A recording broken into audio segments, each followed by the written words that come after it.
Video చూసే ముందు ఒక లైక్ కొట్టి జైశ్రీరామ్ అని కామెంట్ చేయండి. మన సనాతన ధర్మంలో ఏకాదశి వ్రతానికి ఎంతో ప్రాముఖ్యత ఉంది. హిందూ పంచాంగం ప్రకారం పాల్గొన మాసం శుక్లపక్షం ఏకాదశి తిథి రోజున అమలకి ఏకాదశి వ్రతం ఉంటుంది. ఈ ఏడాది మార్చి 10వ తేదీన సోమవారం నాడు ఆమలకి ఏకాదశి వచ్చింది. ఈ రోజున విష్ణువును అలాగే లక్ష్మీదేవిని పూజించడం వల్ల ఎన్నో ప్రత్యేక ఫలితాలు లభిస్తాయి. ఈ ఆమలకి ఏకాదశి రోజున సుఖ సమృద్ధి యోజన కోసం కొన్ని ప్రత్యేక పరిహారాలను పాటిస్తే అఖండ రాజయోగం సిద్ధిస్తుంది. ఆమలకి ఏకాదశి పూజ విధానం ప్రత్యేక పరిహారాలు గురించి ఈ వీడియోలో తెలుసుకుందాం. ముందుగా ఈ వీడియోకి ఒక లైక్ కొట్టి మన ఛానల్ని సబ్స్క్రైబ్ చేసుకోండి. లైక్ కొట్టడం మాత్రం అసలు మర్చిపోకండి. వీడియో చూస్తున్నారు కానీ లైక్ కొట్టడం లేదు, దయచేసి ఒక లైక్ కొట్టండి. ఆ ముక్కోటి దేవతల ఆశీర్వాదం మీపై ఉంటుంది. ఈరోజున తెల్లవారుజామునే నిద్రలేచి ఇంటిని శుభ్రం చేసుకొని ఆ తర్వాత తలస్నానం చేసి ఇంట్లో పూజ చేసుకోవాలి.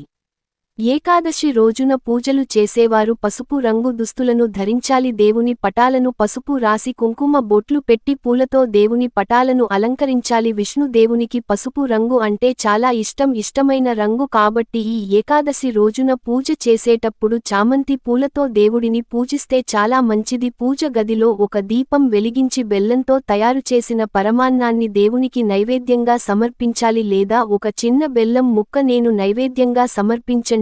ఏకాదశి రోజున 5 వత్తులతో దీపం వెలిగిస్తే విపరీతమైన ధన లాభం కలిగిస్తుంది. ఈ ఏకాదశి రోజున చేసే పూజలకు రెట్టింపు పుణ్యఫలితం లభిస్తుంది. ఏకాదశి రోజున పూజలు చేసేవారు ఓం నమో భగవతే వాసుదేవాయ అనే మంత్రాన్ని 108 సార్లు పఠించాలి. ఈ మంత్రాన్ని జపిస్తే మీ జీవితంలో ఉన్న కష్టాలన్నీ తొలగిపోయి ఏకాదశి రోజున ఉపవాసం ఉంటే చాలా మంచిది. అనారోగ్య సమస్యలతో బాధపడుతున్న వారు ఉపవాసం చేయకపోయినా పర్వాలేదు. ఈ రోజున చేసే ఉపవాసాలకు కోరిన కోరికలు నెరవేరుతాయి. డబ్బు సమస్యలతో ఇబ్బంది పడేవారు తులసి కోటలో ఒక నెయ్యి దీపం వెలిగించి తులసి చుట్టూ 5 ప్రదక్షిణలు చేస్తే మీ ఇంట్లో ఐశ్వర్యానికి లోటు ఉండదు. ఏకాదశి రోజున తులసి దళాలను కోయకూడదు కాబట్టి పూజలో ఉపయోగించే తులసి దళాలను ముందు రోజే సిద్ధం చేసుకోండి. అన్నిటికన్నా ముఖ్యంగా ఈ ఏకాదశి రోజున ఏది చేసినా చెయ్యకపోయినా ఉసిరి చెట్టును మాత్రం ఖచ్చితంగా ముట్టుకోండి. ఎందుకంటే ఈ ఏకాదశి నాడు విష్ణుమూర్తి అలాగే లక్ష్మీదేవి ఉసిరి చెట్టులో కొలువై ఉంటారు కాబట్టి ఈ ఏకాదశి రోజున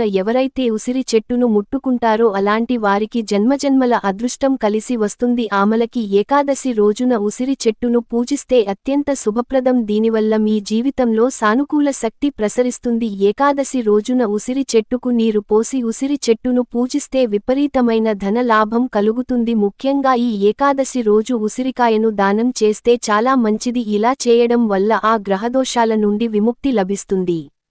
ఈ ఆమలకి ఏకాదశి రోజున ఉసిరి చెట్టుకు 7 సార్లు ప్రదక్షిణలు చేస్తే దాంపత్య జీవితంలో సుఖశాంతులు ఉంటాయి. ముఖ్యంగా ఏకాదశి రోజున ఉసిరి చెట్టు కింద ఒక దీపం వెలిగించి ఉసిరి చెట్టుకు నమస్కారం చేసుకుంటే కార్తీక ఇబ్బందులు అన్ని వెంటనే తొలగిపోయి ఇంట్లో సుఖసమృద్ధులు చేకూరుతాయి. ముఖ్యంగా ఏకాదశి రోజున స్నానం చేసేటప్పుడు నీటిలో పసుపు వేసుకొని తల స్నానం చేస్తే పుణ్య నదుల్లో స్నానం చేసినంత పుణ్యం దక్కుతుంది. విపరీతమైన అదృష్టం కలిసి వస్తుంది.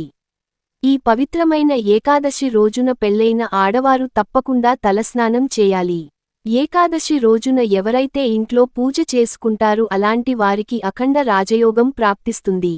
అప్పుల సమస్యల నుండి త్వరగా విముక్తి పొందాలంటే ఈ ఏకాదశి రోజున ఉసిరి చెట్టు కింద కూర్చుని ఓం శ్రీ విష్ణుప్రియాయ నమః అనే మంత్రాన్ని చూపించాలి. ఇలా చేయడం వల్ల మీ ఇంట్లో లక్ష్మీదేవి కొలువై ఉంటుంది. ధన ధాన్యాలు కలుగుతాయి. పట్టిందల్లా బంగారుమయం అవుతుంది. ఉసిరి చెట్టు నీడలో నిలబడిన సరే సర్వపాపాలన్నీ తొలగిపోతాయి. అన్నింటికన్నా ముఖ్యంగా ఏకాదశి రోజున పూజలు చేసేవారు వెంకటేశ్వర స్వామి పటానికి తులసిమాలను సమర్పించి స్వామివారికి నమస్కారం చేసుకుంటే మీ మనసులో ఏది కోరుకున్నా సరే అది వెంటనే నెరవేరుతుంది. ఈ ఏకాదశి రోజున మీ ఇంటికి ఉసిరి మొక్కను తెచ్చుకుంటే మీ ఇంట్లోకి లక్ష్మీదేవి ఆహ్వానించినట్టే. అలాగే జిల్లేడు మొక్కని వినాయకుని మొక్కగా పరిగణిస్తారు. ఏకాదశి రోజున జిల్లేడు మొక్కకు పసుపు నీళ్లు పోస్తే త్వరగా వివాహం కుదురుతుంది. ఈ శక్తివంతమైన ఏకాదశి రోజున ఇంటి ముందు ఉప్పు మూట కడితే మీ ఇంట్లోకి లక్ష్మీదేవి అడుగుపెడుతుంది. ఈ ఏకాదశి రోజున దక్షిణ దిశలో చీపురును పెట్టుకుంటే ధనలక్ష్మి మీ ఇంటికి నడిసొస్తుంది.